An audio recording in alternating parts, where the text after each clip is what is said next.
ரொம்ப அருமையா திருநாவுக்கரசு பெருமான் சொல்வாரு, முன்னை அவனுடைய நாமம் கேட்டாள் மூர்த்தி அவன் இருக்கும் வண்ணம் கேட்டாள், பின்னை அவனுடைய ஆரூர் கேட்டாள் பெயர்த்தும் அவனுக்கே பிச்சியானாள், அன்னையையும் அத்தனையும் அன்றே நீத்தாள் அகன்றாள் அகலிடத்தார் ஆசாரத்தை, தன்னை மறந்தாள் தன் நாமம் கெட்டாள் தலைப்பட்டாள் நங்கை தலைவன் தாளே.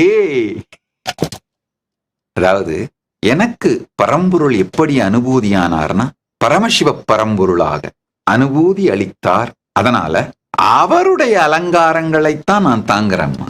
பாருங்க, அவருடைய ருத்ராட்சத்தை மேனியில் தாங்குகிறோம், அவருடைய திருநீற்றை மேனியில் தாங்குகிறோம், அவருடைய திருநாமத்தை மனதில் தாங்குகிறோம், அவருடைய அனந்த கல்யாண குணங்களை உணர்வில் தாங்குகிறோம், அவரை உயிரில் தாங்குகிறோம். அதனால இந்த அலங்காரங்கள் சிவவேடம்னு சொல்லி நம்முடைய பாரம்பரியத்திலே வருகின்ற திருமூல வர்க்க வேடம் சிவவேடம்னு சொல்லுவாங்க. சிவத்தில் தன்னை கரைத்து சிவமாகவே வாழ்ந்து சிவவேடம் தாங்குதல்.